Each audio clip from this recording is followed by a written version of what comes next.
What's going on YouTube today? I'll be talking about UFC 298 going down this Saturday. It's a great card overall, but today in this video we'll be talking strictly about the main event. We have Alexander, the great Volkanovski, fighting Ilia Topuria for the 145-pound championship. It's gonna be a banger. You have, of course, Volk. You have the OG, the dominant champion, fighting the undefeated younger challenger. Man, I can't wait. Let's get into it. First, I'll be talking about Alexander Volkanovski. His record sits at 26-3. Very good record. Very dominant. He is a little bit older, man. He getting up there. My boy is 35. He'll be 36 this year. And yeah, man, the older you get, history is not too kind to you if you're the champ, man. You usually go outside. For example, pretty recently, Kamaru Usman, got up there in age, got caught, got cracked. But anyways, Volk, his past 3 fights all happened in the past year, all happened in 2023. He was really active. He is 1-2. He did lose to Islam Makhachev, which there's no shame in that. And then he beat Yair Rodriguez, dominated Yair.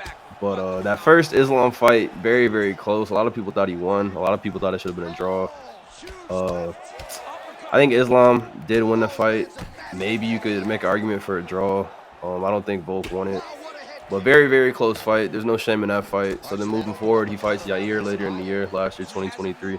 Absolutely dominates Yair Rodriguez. That finishing sequence was beautiful, man. Absolutely beautiful. He timed Yair's kick. I think he hit him with the cross right down the pipe. Rocked Yair, got him on the fence. Went high, low. Got Yair to, be a little bit timid, drop his guard. Wasn't even thinking about a takedown. So what does Volk do? High, low, right into the takedown, right into the double leg. Postures up and just ground and pounds and gets him out of there with a beautiful sequence, man. So then a couple months later, what does he do? He takes the Islam Makhachev fight on short notice. I love it, and I hate it. Like, I respect the dog in these fighters, man, taking these fights on short notice, getting after it. I respect it, but I feel like you just got to be careful, man. This is a very dangerous sport. Anything can happen. And I really think when you're fighting at the highest level of MMA, it's very beneficial to have a full training camp, to have, strategy going into the fight, have great conditioning, cut the weight right. Just having the reps in the gym, man, it's so important. So I really wish Volk didn't take that Islam fight, but he took it and he got head kicked. He got knocked out. What can I say, man? I'm pretty worried for him, bro, because that was only that was 4 months ago, I believe, 4 or 5 months ago, back in October, man. Here we are in February, and it's a pretty quick turnaround, suffering a head kick like that. But we'll see, man. So Volk is the former pound-for-pound #1. We cannot forget that. Dominant, long-time reigning champ. Those losses happened at lightweight. Let me stress that again. He has yet to lose at 45 in his weight class. He's still the champ. He still got the belt, So talking about Volk, what are his strengths as a fighter? Everything.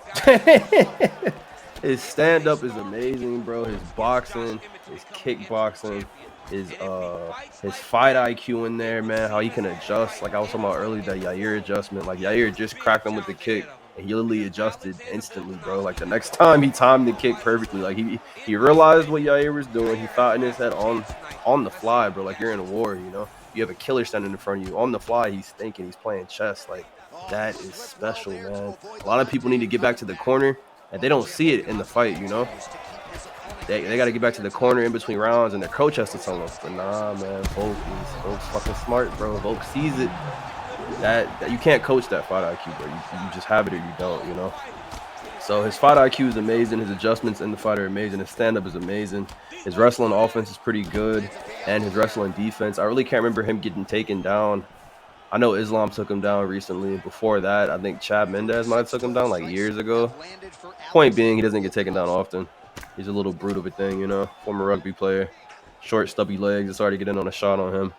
But Volk's weaknesses. Obviously his chin. His chin recently got cracked. He did just get head kicked a couple months back. You know, history isn't too kind to you, man. Look at Tony Ferguson. You know, Gaethje took his chin. Dude was never the same again. Look at Conor McGregor.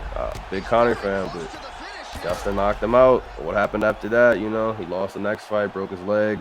I personally think he's gonna get dominated by Michael Chandler if they ever fight. That's a big if, you know.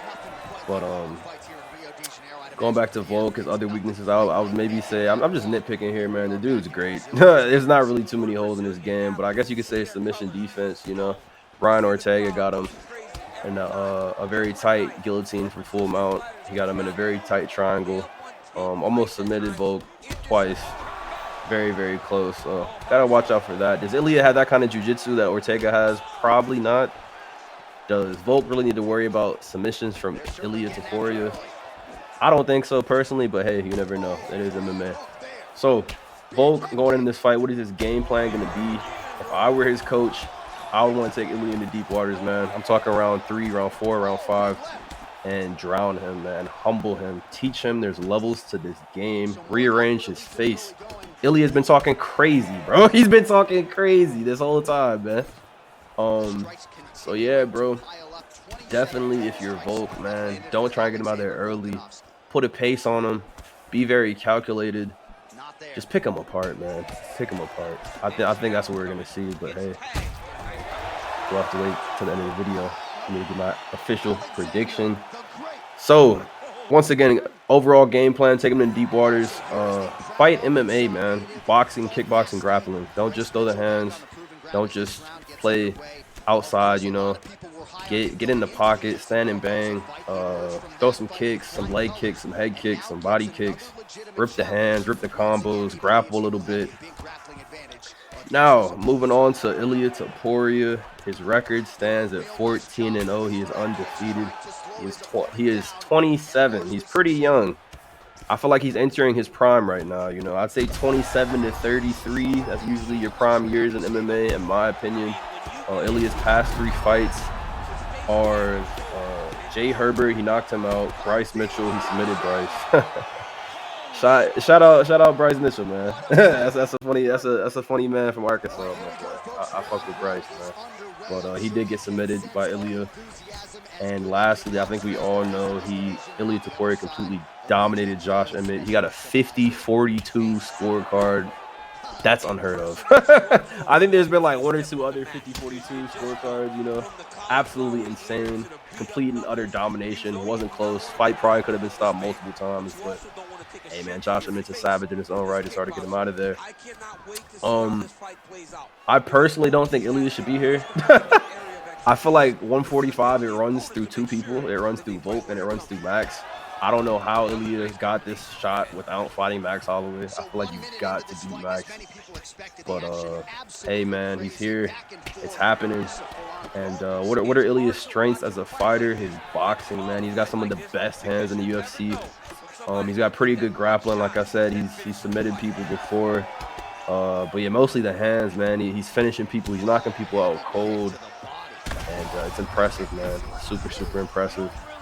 His weaknesses, he can start brawling a little bit, which leaves himself obviously open to getting caught. It kind of reminds me of Cody Garbrandt in a way.